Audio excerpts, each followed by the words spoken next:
11 years. That's how long Margaret Ellis lay in room 14B of the neurology ward at Seattle General Hospital. 11 years of silence. 11 years of machines breathing, monitors beeping, and a body that was present but a person who, according to every test we had, was not. I'm Dr. Michael, and what I'm about to tell you is the case that destroyed every assumption I ever made about consciousness, about coma, and about what it means to be truly alone. Because Margaret wasn't alone, she was listening to everything, including things I said when I was absolutely certain no one could hear me. Before we begin this story that changed my life as a physician, I want to ask for your support. If you believe these medical mysteries deserve to be told, please subscribe and leave a like. Your engagement allows this channel to keep sharing cases that challenge the very boundaries of what we understand about human consciousness. Thank you for being here with us. September 14th, 2013. Margaret Ellis, 41 years old, high school English teacher, wife, mother of 2 teenage daughters, was driving home from a faculty meeting at 7:40 p.m. when a drunk driver ran a red light at 60 miles per hour and hit her driver's side door directly. The impact was catastrophic. Traumatic brain injury, diffuse axonal damage across multiple regions.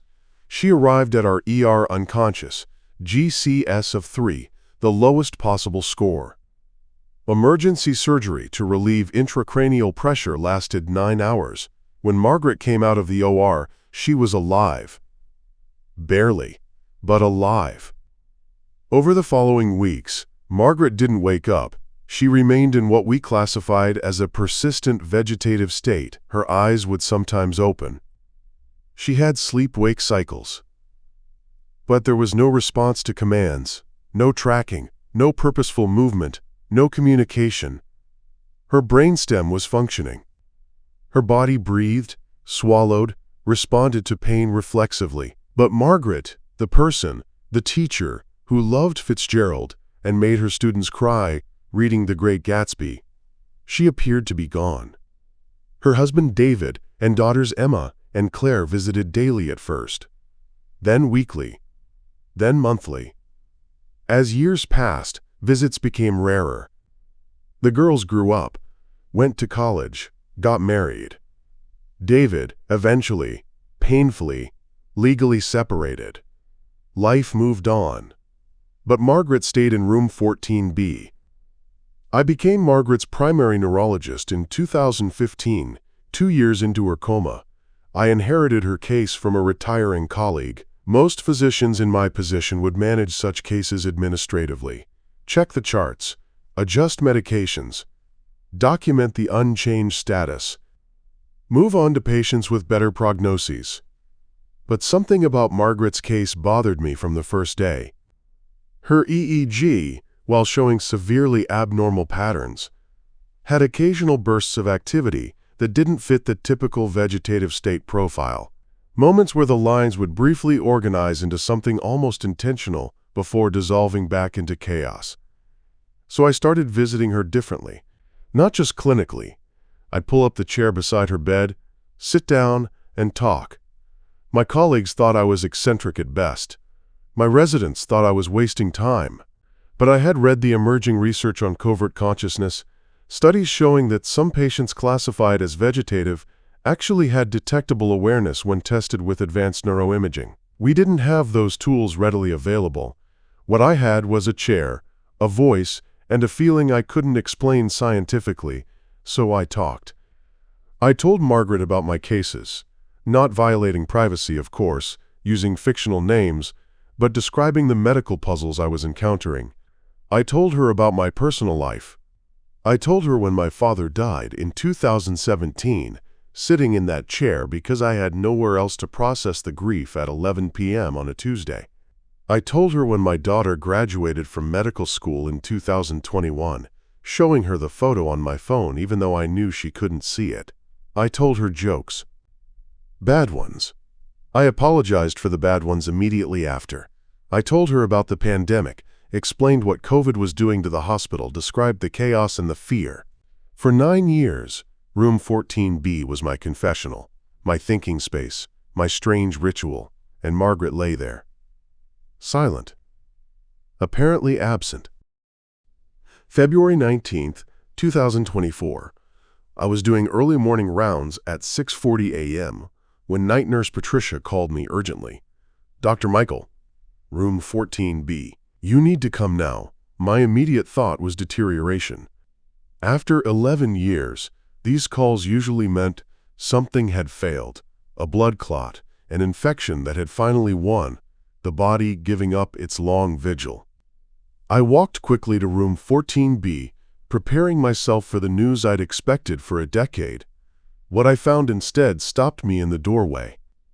Margaret Ellis was sitting up in bed, not assisted by pillows, sitting up on her own, spine straight, eyes open and tracking. Following the movement of Nurse Patricia across the room, with clear, purposeful, visual attention. I stood in the doorway and Margaret's eyes found me, held my gaze, and then she spoke. Her voice was rough, from years of disuse, barely above a whisper, cracked and uncertain, but the words were perfectly clear. "Dr. Michael, you finally got that haircut." The room went completely still. Patricia froze. I felt the floor shift beneath me. Because 2 weeks earlier, on February 5th, I had sat in that chair and mentioned to Margaret, to the apparently unconscious Margaret, that my wife had been telling me for months to cut my hair, and I had finally made the appointment. I had said it the way you say things to no one, the way you think out loud in an empty room. Margaret had heard it. She had remembered it. She had waited 2 weeks for me to walk through that door, and she had used it as her first sentence, as proof, as her way of saying, "I was here, I heard you, I was always here." The neurological team was assembled within the hour. Margaret was weak, her speech slow and labored from disuse, her motor control limited from 11 years of muscle atrophy. But her cognition was intact, more than intact. She was oriented to person, place, and time. She knew the year, knew she'd been in a coma, estimated the duration with remarkable accuracy. And she began to tell us things. Things that no one who had been unconscious for 11 years should have been able to know. Over the following 3 days, as Margaret grew stronger and more communicative, a pattern emerged that shook our entire medical team to the core. She had memories, clear, specific, detailed memories of the 11 years she had spent in that bed. Not vague impressions, episodic memories, dated, sequenced, specific. She described my father's death, said she had felt the change in my voice in October 2017, heavier, slower. Said I had come in at an unusual time, late evening, and sat without speaking for almost 20 minutes before telling her my father had passed that morning. She repeated phrases I had used, calling him the most stubborn man who ever argued with a doctor. That was exactly what I had said. I had never documented that conversation anywhere. It existed only in that room, spoken to someone I believed was not listening. She described my daughter's medical school graduation photo. Said she had heard me describe it in detail, her blue dress, the way she was laughing, how she had my mother's eyes. She asked how Dr. Sarah was doing. My daughter's name is Sarah. I had never mentioned her name in any medical context, only in room 14B, talking to Margaret. She described the pandemic with the accuracy of someone who had lived through it consciously. Described the change in sounds the hospital made, the new equipment, the muffled voices behind masks, the shift in foot traffic patterns she could hear from her room.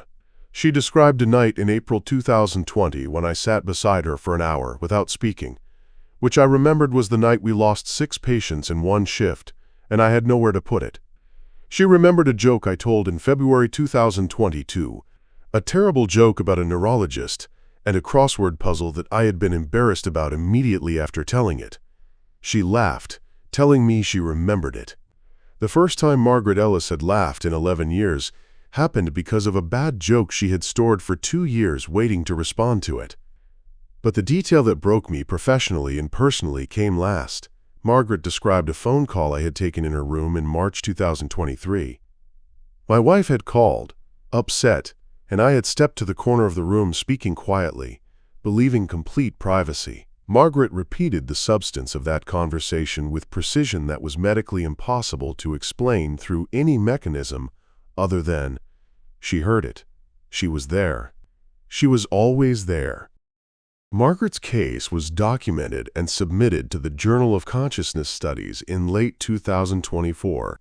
It joined a small but growing body of literature on what researchers call covert consciousness, the phenomenon where patients classified as vegetative based on behavioral assessment actually retain some form of awareness undetectable by standard clinical tools. The landmark 2010 Adrian Owens study had shown through fMRI that some vegetative patients could follow commands and even answer yes or no questions through directed brain activity. But those studies typically identified awareness within months, not years. Margaret's 11 years represents one of the longest documented cases of potential covert consciousness with subsequent verbal confirmation. What happened in Margaret's brain during those 11 years remains incompletely understood. The leading theory involves the thalamocortical network, the circuit that connects deeper brain structures to the cortex.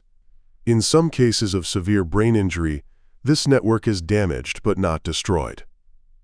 The outer brain, the cortex, appears inactive to standard testing, but deep structures continue processing. The patient cannot output anything, cannot move, cannot signal, cannot communicate in any measurable way. But input continues. Sound enters. Language is processed. Memory is formed. The person is present in a room no one else can enter. Margaret underwent extensive neuropsychological testing over the following months. Her language abilities, mathematical reasoning, and long-term memory were found to be essentially intact despite 11 years of apparent unconsciousness. Her working memory showed expected gaps, and her processing speed was reduced. But her capacity to recall episodic memories from the coma period was extraordinary. She remembered selectively, the way sleeping people remember some dreams and not others. Emotionally significant events seemed to encode more reliably. Conversations in her room recorded more clearly than external sounds from the hallway. She spent 8 months in intensive rehabilitation. Her motor recovery was remarkable given the duration of her coma. Today, Margaret Ellis walks with a cane. She lives independently with the support of her daughters, who have rebuilt relationships with a mother they had learned to mourn. Her ex-husband David visited once. They spoke for a long time. Margaret said she understood everything that happened during those years. Said she had heard enough conversations in that room to understand that life doesn't wait. She bore no resentment for anything. She said it was impossible to hold anger when you had spent 11 years existing in pure presence, without the ability to act or react, just to be. Margaret now speaks at medical conferences about the patient experience of covert consciousness. She is working with researchers to develop better detection protocols for patients who, like her, may be present but unable to prove it. Her case has contributed to a growing clinical movement pushing for advanced neuroimaging assessment of all patients classified as vegetative, arguing that behavioral assessment alone is insufficient, that the absence of output does not guarantee the absence of awareness. When I last spoke with Margaret, I asked her what she wanted people to know. She was quiet for a moment. Then she said, "Talk to them. Talk to your patients who can't answer. Talk to your family member lying in that bed. Talk to them the way you'd want someone to talk to you if you were invisible but present. Because some of us are there. We hear everything. And what you say in that room matters more than you will ever know." If this case changed how you think about consciousness and coma, please subscribe and share this video. Comment below. Do you think we should test all vegetative patients for covert consciousness? Would it change how you behave at a loved one's bedside? I'm Dr. Michael, and I will never again assume that silence means absence. I'll see you in the next mystery of the human mind.